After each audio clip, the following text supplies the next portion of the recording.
It's evening time, actually. Yeah, here also it's 6:30. 6:30, yeah. 6:30. And how's climate there? Yeah, repeat this again. Is it cold in In, Ukraine? In Ukraine, of course, it's November time. It's November. What's the climate temperature? Yeah. Today, about 3 degrees it was, 3 plus. I mean, yeah, it's very cold, really. Cold. It's cold. Because Yeah, we two are feeling days cold. in a row we did have raining, so just different changes We we do are have in we are weather. we are feeling cold at 10 degrees. For us, then it's not a cold weather at all. No, but I'm from the region which is usually for 35-degree plus all around Mm. the year. If you take an average temperature, it will be 35-degree plus. Yeah, For, for you us, are 10 very, degrees cold. yeah, you're a very hot nation if to compare with It's a, us. it's a hot country. It's a tropical country, so really hot Yeah. one. Okay, dear participants, I see that you are here. If you have the opportunity, just please use your video camera to be represented today, and it will be easier for our speaker to speak to you, to say some words, as today we're gonna have a quite fascinating journey into one of the biggest countries in the world, and with our honored speaker. So we're waiting just, I think, maybe 1 minute too, and we start. Sure. Yes, okay? Okay, you tell me Okay, when to start. okay, I will tell you. Okay. And by the way, I wanted to ask you, girls, tell me please, speaking about the Q&A session, how many minutes do we have in the end of the meeting? 20 minutes or 10 minutes, 30 minutes? What does it Yeah, suit for you? 15 minutes because I'm 15 having minutes one is enough. interview. Yeah, Uh-huh, 15 minutes. okay. 15 minutes, okay.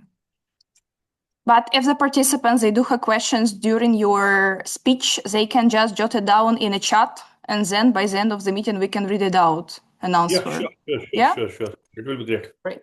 Okay. Okay. Okay. So, mm, so I hope that everyone is here who wanted to join us today. As I mentioned before, I really grateful to everyone to be here today, as well as the participants and viewer. Mr. Gorles, so today we start our journey, and we start our journey into the South Asia region from India. And our first, and maybe one of the most honored speakers for today is Mr. Gurres Sheikh. He is a geopolitical analyst, columnist, author, and so on. I'm sure that he will tell much more information that I know right now. Maybe you can represent yourself. Of course, from our side, I want you to introduce our main audience. It's our participants now who are within our project, Horizons Unveil. So I'm sure for 100% that Mr. Gurles is a person who know much more about India than all of us put together. And today we're gonna speak on the topic based on India's political system, everything that related to this. But Gurles, you are the person who is living in India, and you can tell us much more interesting facts about the country. Maybe we haven't heard anymore in our time, in our life. So, if you'd like, you can speak not only about India's political system, but as you mentioned before, regarding the Russian Ukrainian war, you can say some words too from your side. So it's time to you, dear participants. If you have any questions during the conversation, during the speech, you can jot it down in our chat. And then by the end of the meeting, when do we have Q&A session, we will read it out and answer to them, I mean related to the topic. Okay? Okay, so Mr. Gurlis, you can start. I will be together with you today. By the way, sorry, dear participants, my name is Victoria. I'm coordinator of the project. So I will be together with you in some of the meetings, maybe on all of them. I'm not sure. I don't know. But if you have any questions, I mean technical or organizational moments, you can write me down too with any of the questions. So let's start our meeting. Gurlis, it's your time. Good evening, everyone, and thank you, Victoria, for introducing me, for inviting me in front of such a young audience. And I always feel good to address the younger side of the population because the questions they put, they are basically generic ones, and they are open to discussion, and they talk with open mind and open hearts, which is very important if you really want to analyze the situations because most of the people, when they talk publicly, they represent some kind of ideologies or they represent some kind of political system. And that's not analysis, that's towing a line. So the young audience between us and I think most of you are students. So I think the questions will be the natural and organic ones, irrespective of ideology or other commitments, so that we can discuss the issues, let it be between Ukraine, Russia, or other geopolitical issues, you are free to ask uh, in detail and in a way which will increase the depth of our understanding. So it's my pleasure to talk to you, and in the next 10-15 minutes, I will guide you through the foundations of Indian political system, how it evolved, and what were the historical influences and the contemporary shaping forces. And India, it's the largest democracy in the world and the most populated country of the world with 1.4 billion people, 28 states, multiple languages, multiple cultures, and multiple regions. And even then, it's the largest democracy in the world. You can say that add up all the states of European Union, the diversity you will see. India is still more divergent than all of them together because of culture, because of different religious inclination of people, north, south, east, west. It's a very different country to travel from the ones you most of you might have gone. So we will talk about how these 28 states and 1.4 billion people are living together and flourishing as a democracy. And so to begin, I'll say, let's visualize the Indian political system as it stands today when we are talking. So you will find that at the core, it is a federal, parliamentary, democratic republic.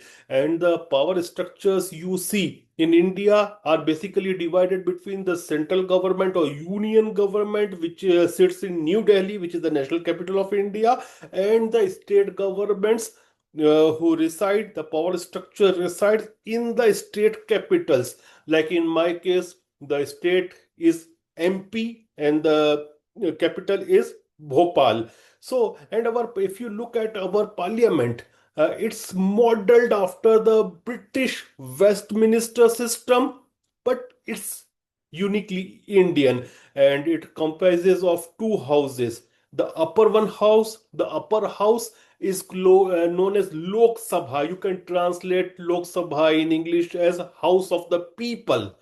And the lower house is Rajya Sabha. Upper house is Rajya Sabha, that is the Council of States. And the lower house is the House of People, which is known as Lok Sabha. If you look at Lok Sabha, people of India, these 1.4 billion people, the adults of among these 1.4 billion people across India, they elect their representatives from a bunch of parties, multi-party system. In the multi-party system, they elect, and the first past the post system is there. I can explain you what is first past the post system. Like there is a constituency, example, Kiev. I'm talking about Kiev. If Kiev is having a multi-party system with a first past the post system, then maybe 10 or 15 parties will be contesting the election, and out of them, whosoever gets the maximum vote will go to the parliament, will be elected as the parliamentarian for Kiev. The same system goes throughout India. In all the constituencies, there are total, if you talk about the lower house, which is the house of the common people, which is being elected by these 1.4 billion people, there are 543 constituencies across the nation. And then we have upper house, which is you can say the constituency of states, the representative of states, where the state legislators elect the member of parliament of the upper house, and the term limit for them is 6 years, and this is a continuous house. It does not dissolve in every 5 years. And two-third or one-third of its parliamentarians, of one-third of its members actually change in every 2 years time. So every 2 years, 33, around 30 to 33% of the member parliament of upper house will change, and it's a continuous house. It does not it is not being dissolved in any condition. And then there is the judiciary. The judiciary is headed by the Supreme Court, which is the apex court of India, and it acts as the guardian of and or protector of the Constitution of India and the Supreme Court of India. It provides checks and balances so that the elected representative or the government do not go out of control and start violating the Constitution of India. So who's the check and balance doing work? That check and balance system is being guided and guarded by the apex court of India, which is known as the Supreme Court of India. And there is a president of India who is basically the head of the country, but it's a nominal figure, a ceremonic figure. The real power in India lies with the prime minister, who is the head of the government. President of India is there, but it's a decorative, you can say, you should not use the word decorative, but ceremonial post with not real powers. The real powers lies with the head of the government, that is the prime minister. Then I talked about the judiciary. To truly grasp this system, we must actually go into the roots of history of India. And Indian political framework has got very, very deep roots, and which has been shaped by the ancient traditions, colonial operations, and the fire of independence, which Indians fought against the British Raj, the British Empire, who ruled India for 200 years, and they ruined India. It was like they were having a sponge and extracting all the jewels of India from Ganga and taking it into Thames in London. So they were literally looting India with ships. All the money, all the crop, they were taken back to Great Britain, and India was left in famines many times, and most of the times those famines were engineered, orchestrated famines. And when they went out of the country, when they quitted India, they divided India on the religious lines, so that tensions always persist in India, and even today those tensions are there. India was divided into two parts. One was India, and another was Pakistan, and Britishers divided India on the lines of religion, and throughout their colonial era, India was ruled by Britishers on the theory of divide and conquer. Divide Indians among Hindu and Muslim on the religious basis and conquer them. And it worked for them for nearly 200 years. And when they went out, they divided the country. And if you look, my friends, at most of the problems of the world, I am using the term most of the problems of the world, you will see the British Empire or their hand behind it. You look at the problems between India, Pakistan, the two nuclear armed powers going into wars many times, it is definitely linked with British India. And what they did, if you look at the Middle East, all the problems between Israel, Palestine, Syria, Iraq, they are due to the borders created by Britishers. If you look at Africa, most of the troubles even today are the legacy of British rule.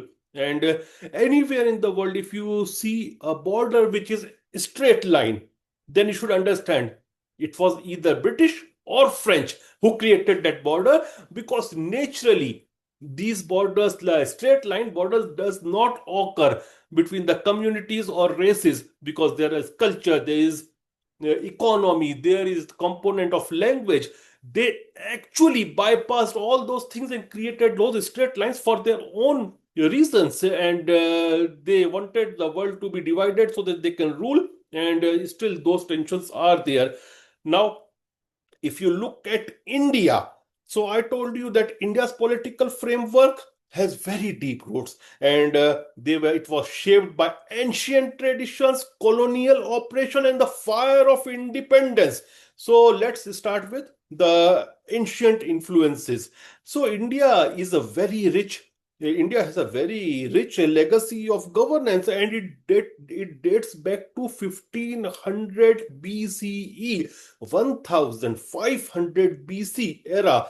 And that time, the concept like Sabha, that is assembly, or Samiti, the committees, was practiced in India. So it was a very, you can say, early period of democracy, but it was there in India. And if you look or study about the Mauryan Empire, you can write the name Mauryan Empire, Mauryan, Mauryan Empire under Chandragupta, or especially Ashoka.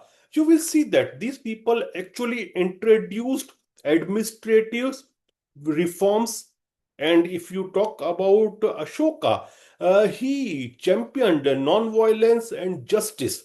And you can say, and it's my own research what I say, and you can research too. I'll say that the biggest socialist emperor of the recorded history was Ashoka. I am repeating my words again, you can write them. The biggest socialist emperor of recorded history is Ashoka, and he was from 268 BC to 232 BC, because he was real socialist. He was distributing the wealth. He was doing the job of a welfare state. He was making roads. He was making inns for the travelers. He was making universities. What all the work a socialist state does, he did it in the BC era, in between 268 and 232 BC. Then later came Mughals, and they blended the Persian administrative efficiency with the local customs and culture of India. And there were also regional kingdoms like Cholas in the south, and they actually worked on village based decision making system. They called them sabhas. So you have Mauryan Empire, you have Mughal Empire. Mughal Empire is the Middle Ages of India, you can say. And during that era, India was having something around more than 25% of world GDP. And this GDP was ruined and looted by the Britishers. During the Mughal era, Indian GDP was nearly at least 25% of the global GDP. And that was ruined and looted from India by Britishers. They left India, divided India, and they stole India. So there were regional kingdoms which were also practically doing very great job, most of them, or at least some of them. Then indigenous elements laid foundation. But British colonial rule, which lasted for 2 centuries, from mid 18th century to 1947, did have transformative influence on India. Though British introduced modern institutions like the civil services or a legal system based on English common law, but it was basically exploitative for India for their own desires, and they tried to maintain control on Indians by using all those things like the very famous Arms Act. It was nearly impossible for an Indian during the British Raj to get licenses of weapons because they were not trusting with Indians, and even at the helm of their power, there were just 125,000 Britishers, real Britishers in India, and they were governing such a large population, such a huge population by observing the policy of divide and conquer. So you should always remember, if you love your country, do not allow anybody to divide yourself. Do not allow anybody to divide the communities within your country. But the real catalyst of Indian independence, which has a remarkable effect on India, and it was the Indian independence movement which forced Britishers to bring many of the reforms in administration. Partially, they allowed Indians to have representation in various assemblies. Even they created assembly there in India. There were n number of acts like Government of India Act 1858, then 1919, then 1935. It really gave a limited representative elements in provincial legislations and some kind of shared rule as well. But finally, they were pushed out due to independence movement, non-cooperative movement, Quit India movement led by Gandhi. Gandhi was a force of non-violence, and that worked because imagine a country with almost the largest, second largest population that time. Number one was China, number two was India, and millions of people in a non-violent manner are on the streets demanding uh, quit India for Britishers. They have to move out, and they were also destroyed by the Second World War fighting Germany. So we got independence, and the real catalyst of Indian independence movement was definitely Gandhi, and Gandhi. And Gandhi's philosophy of non-violence and satyagraha, that is, satyagraha, you can literally translate into request for truth. He was a man of truth. He used to say truth even if it harms him. It These all things were very pivotal, and they shaped India even after independence. And many of these things were put into political practice as well. And the partition of India, which was done by Britishers in 1947, aimed at communal violence that claimed millions of people's life, and it also influenced Indian political system, and this necessitated the robust federal structure to manage India's divergent population and prevent further fragmentation. And so many things were done into constitution and also brought into the real life picture.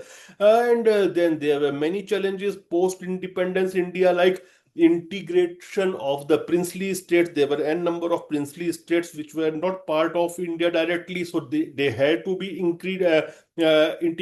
Then linguistic issues were also there. It's very common in India to say that in every kilometer something in the language changes. So it's a very diverse population with different languages.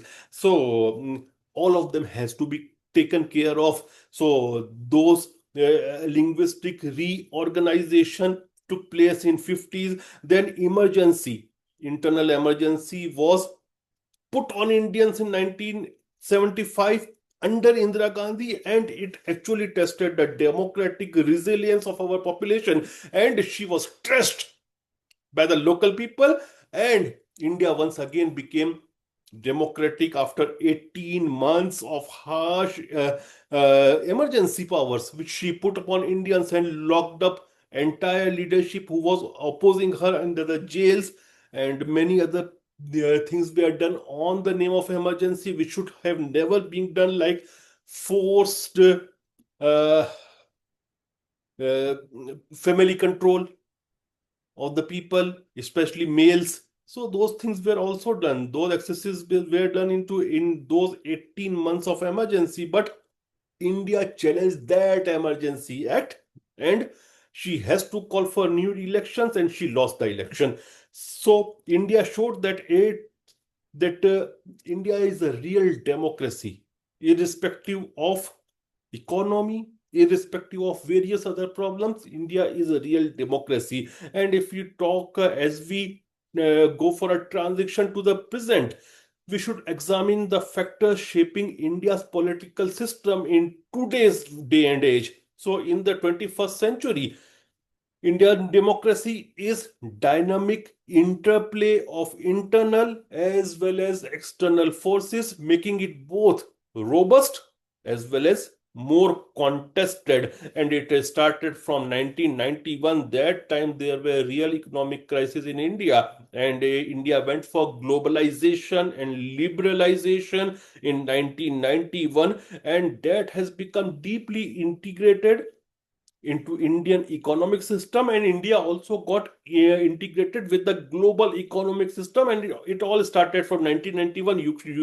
You guys cannot forget that year. It was the fall of Soviet Union, and India was very much linked with Soviet Union. So India was very much on the lines of socialist system. Then, since there was another tide coming in the global system. So India went with that and opened the economy, joined WTO, and all those things. And it also affected our political and economic system. And now there is a technology and digitalization. These they are also revolutionizing our politics.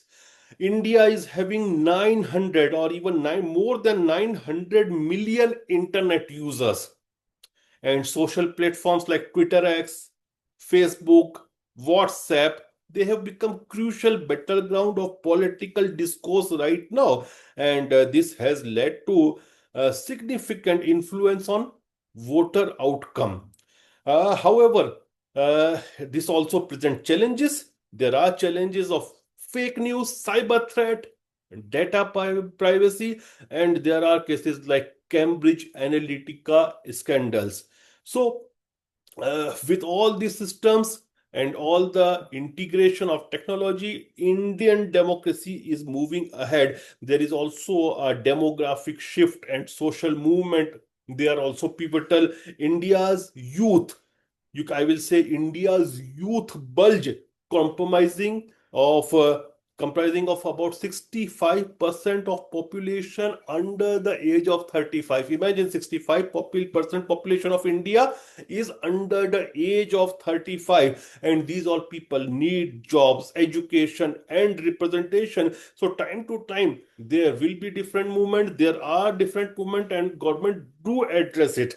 If the government do not address such movements, then there will be chaos. But there is no chaos because government try to address, any government in union government or in the state, they try to address these issues, and that is the reason things work out.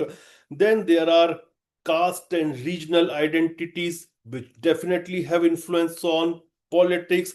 Some castes definitely want reservation. Women also want reservation. They want more of the representation, and these things has to be negotiated. And they keep the governments both at the state level and union level keep addressing and negotiating them as well. Then environmental factors and climate factors and stuff like Paris Agreement commitments also impact politics, because there are some states in India who are very heavily coal dependent, and when you go for a green type of economy, then those states are also affected. So we have to address them as well. Then geopolitical influences definitely shape our political discourse. India Pakistan relation, China India relation, China Pakistan relation, the Quad, the relationship with of India with United States. These all power dynamics definitely influence the domestic politics as well.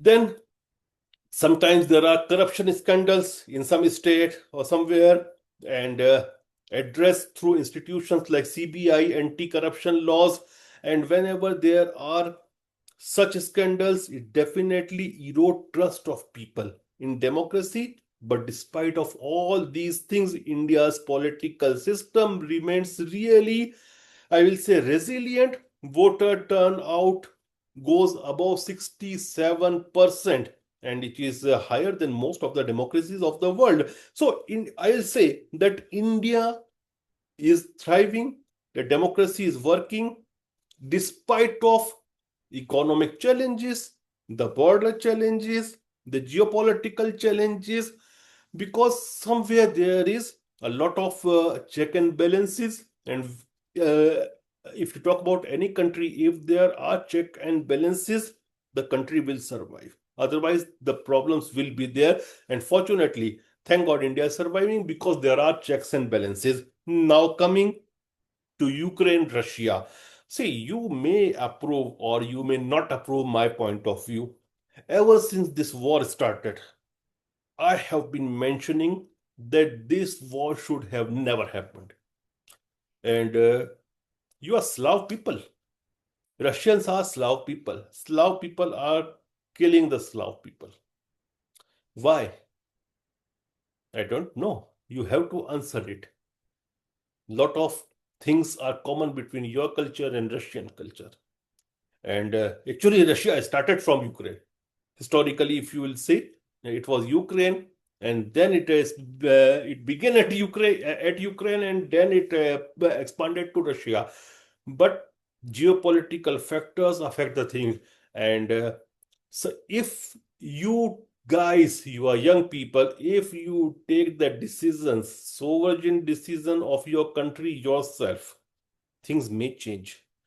And I have been advocating one thing since the beginning of this war, that this war can end in 15 days, provided the Ukrainian leadership and Russian leadership talk to each other without anybody participating. If you are uh, if you engulfed third party like United States of America or Europe, they have their own interest in your region. They have their own eyes in your resources, which should be used for you guys, not for others. So if you and your leadership can talk directly, sit with Russians. See, Russians are not going anywhere. And I'm very straightforward in talking. You believe it or not, it's a great power. Power dynamics works. You should sit, your leadership should sit with Russians and discuss without involvement of a third party. I can bet that all the issues will be solved and millions of Ukrainian lives will be saved. Otherwise, what is going to happen? Even if the war stops, unfortunately, Ukraine might become a non-functioning society because many of the people have already left for Europe. Many have died. And those who have left for Europe, a big chunk of them are not coming back. Mark my words. So systems and economy do not function like that. So I'll say that talk directly. Don't allow the Western powers or America to influence you. India's survival. See, along with India, almost all the countries in our region, they became independent. And there is not a single country you can say that it's a flourishing economy or flourishing democracy except India. Why? Because India never allowed its foreign policy to be dictated by any other power. India took its own decisions when it came to foreign policy. You try to work out. India is the, I think, only country in the world, only major country where no other country has got any military base. India do not give military bases to any other country. India do not enter into agreements like NATO, when that my war is your war and your war is my war. No, India takes its own decision. We do what's better for India. We do not allow others to plan for us.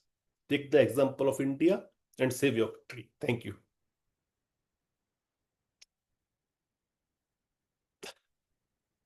Any question and answers? I'm open. Thank you so much, dear participants. If you have any questions, please, you have such opportunity to ask.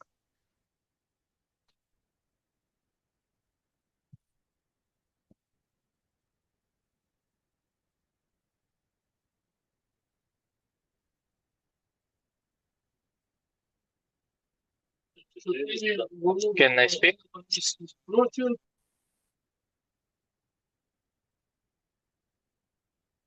Yes, please. First of all, thanks for such a fascinating lecture. But yeah, you have some point. But for me, it's not objectively like considering that Ukraine, for me as Armenian of Ukraine, it's not objectively consider Ukrainian nation similar to Russian because we can also project it to like Pakistani nation and Indian. They also share a lot of common things like appearance, culture, sometimes parts of languages. But I don't won't say that just only sit to negotiate in table and just agree to divide like I don't know Kashmir on both half parts. So it's rather complicated war, Ukraine against Russia, because it's war not Ukraine against Russia, it's war liberty against like a totalitarian regime, against force regime, against this imperialistical power.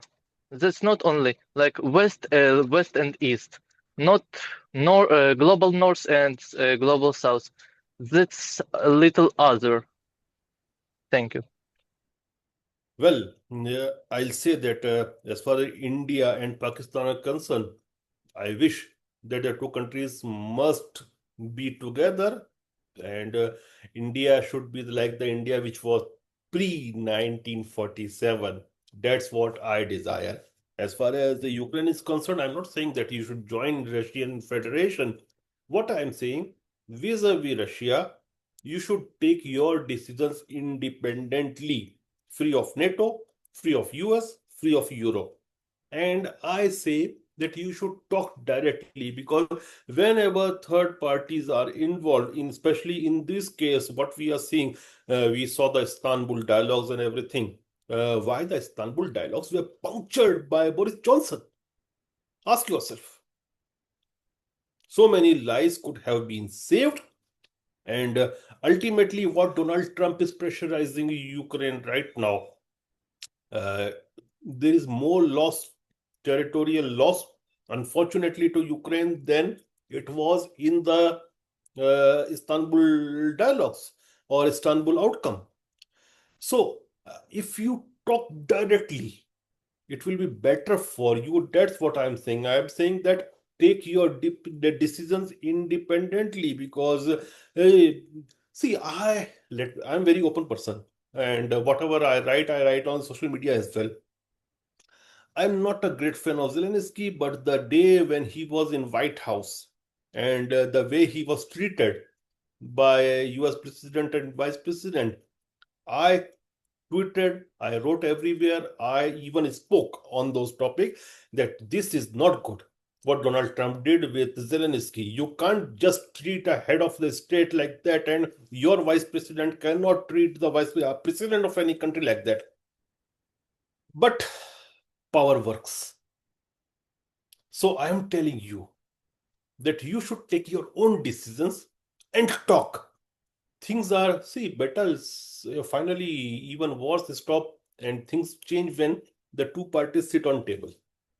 I just say one thing, talk directly with Russians, and Russians, to Russians also I say, talk directly to Ukrainians.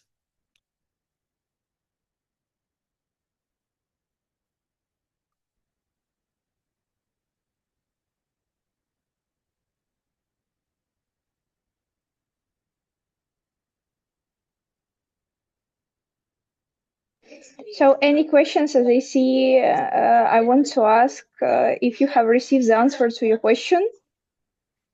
I think Lady Iriana is having some question. She's raising her hand. Yes, good evening. I have already wrote as my question in chat, but I also can say it maybe more explained. Also, Mr. Sheikh, thank you very much for your lecture. It was very and theoretical and practical balanced. And my question also in such a framework, maybe some theoretical one and practical. You mentioned about such famous concept for Indian people as Satyagraha, and also can you explain more practically how this concept and principles of Panchashila, because you mentioned about India and China connection and relations, how these principles are currently practical implemented in political parties' programs of India, and how maybe Indian Prime Minister Narendra Modi also implementing these principles in his policy towards different regions, maybe towards Ukraine at all. You have mentioned about non-violence and so on, and also how do you think is this principle of Satyagraha became such a drive for Indian foreign policy in future? Thank you very much. I wish that Satyagraha should work even in future. And we have seen many instances when there are anti-corruption movements going on. Satyagraha definitely works. Many times, even in the political discourse, Satyagraha does work. And I always say that Gandhian principles can be used in many places. Even try to, if you do it even in your country, in politics, you are really young people. Tomorrow you might also enter politics. Try to use Satyagraha and non-violence. It will impact people because see, if a government, any country's government is beating on the streets the non-violent protesters of their own country, then the public sentiments goes against them. So this is how the Satyagraha works, because you are not violating any law, you are not doing any kind of violence. Still, government is punishing you. Then the public sentiment goes for you, whoever is practicing Satyagraha. As far as India-China relationship is concerned, and it goes for both the parties, any party in power. See, the relationship between India and China, you can say it is a relationship of cooperation and relationship of conflict, both. We cooperate on many instances, but we do have conflict on border issues, and that border issue is not resolved. And but fortunately, what we saw that there was issues, a lot of issues vis-a-vis border, which is known as LAC, line of actual control, between India and China, and it is on the Himalayan side. So it's a very high altitude, very cold, unfavorable region for a military conflict. But both the armies still operate there, Chinese army as well as Indian army. But we have seen that it did not went out of hand. During the COVID crisis, there were small clashes between Chinese and Indians, but fortunately, firearms were not used. They were one-to-one kind of conflict with hands and you can say sticks and all those things. But firearms were not used in that conflict as well. So there is some kind of understanding. Chinese also know that India is a huge country, huge market, and if they have to progress, they have to work with India. So there comes the cooperative part, and conflict is because of the unsettled border. Anywhere in the world, the borders are unsettled, it will create conflict. So India and China conflict and cooperation will go hand to hand in the near future. I look on this issue in that way. Thank you very much. Yeah, and Maria is left. Maria, is your question, please. Yeah, so thank you for your speech, and I want to ask an interesting question about India. So, to what extent does the caste system continue to influence in India's political system and other areas of society today? And how significant is the impact of the inclusion of members of historically disadvantaged castes, such as in political thought in reservation system? If you talk about the caste system, it's a very primitive system, and it was there from thousands of years, and a lot of people suffered due to that. But since the Constitution of India came into being, the Constitution of India constitutionally has made this illegal, and there are very harsh punishments and easily given punishments. It's not like that. You can discriminate on the lower caste people, the so-called lower caste people, and you won't have to suffer any consequences. They go to a police station and immediate arrest comes. So government and constitution has taken that thing greatly, and but it does affect the political discourse because see, whenever there are patterns in human beings, or whenever there are groups of societies within a society, let it be based on caste or language, then definitely a kind of polarization can take place in any election, starting from local election to the national election. And political parties have tendency to exploit it throughout the world. So those pockets they try to gain in their own favor, and it happens like uh, even if you talk about Ukraine, there are Tatars, there are Russian speaking, there are Ukrainian people. So when it comes to multi-party system, many of the parties will try to gain influence on those pockets, and sometimes it create divide. That is the thing which goes in politics. But after the elections, things become normal, and they must become normal, and that's what a real democracy should be like.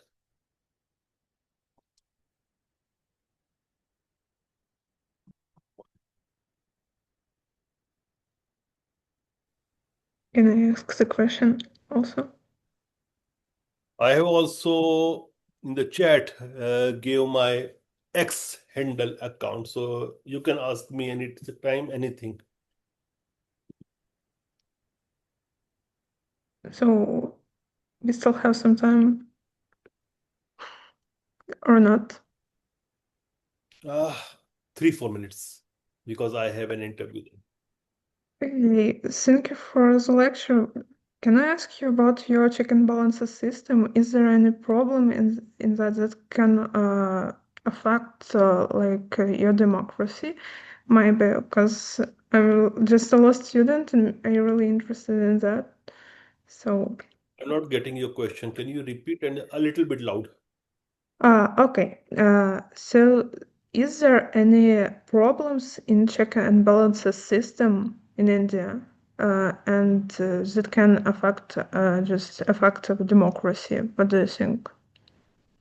Well, Is it check clear? and balances anywhere in the world will be having issues. There are pressures. Some people are susceptible to pressures. Some people within the system are not. You should look at the greater picture or bigger picture. Yeah, if a bigger picture painted on a bigger canvas is a good one, most of the people in judiciary, on the higher side of judiciary, are not influenced by any of the power. Let it be money, let it be political pressure, then the systems work. And till now we have seen this, that yes, the check and balance has worked in India. Okay, thank you. Thank you for the lecture. My pleasure. Nice to meet you. It was nice to meet you. Same here. Okay, if anyone does have any questions, it's the time to you. If no, we will say our great thanks to our speaker. Yeah, I hope. No, just let me check it up the chat. I don't see anything. So, it was dear a great Mr. evening with you guys. Gurles, thank you so much for being with us today, for My your pleasure. inspiring and thrilling lecture to the participants. I hope that they like it. If yes, they will send their emotions, reactions, as, as the system allows to do it. Oh, Yeah, Daria, thanks, so thanks many for reactions from being Daria's with side. us Thank you. today. Yeah, thank you. Thank you so Okay, much. We bye-bye. received, by the way, your literature, which you have sent us. So thanks for the extra materials too. And I wish everyone a good end of the day. Yeah, in India, it is the end of the day. In Ukraine, we are still working. Okay, bye-bye, guys. Okay, thank you. Thank you, Let's everyone, meet, for being up let's today. meet once Bye again bye. soon. Bye-bye. Have a nice day. Bye bye. Bye bye.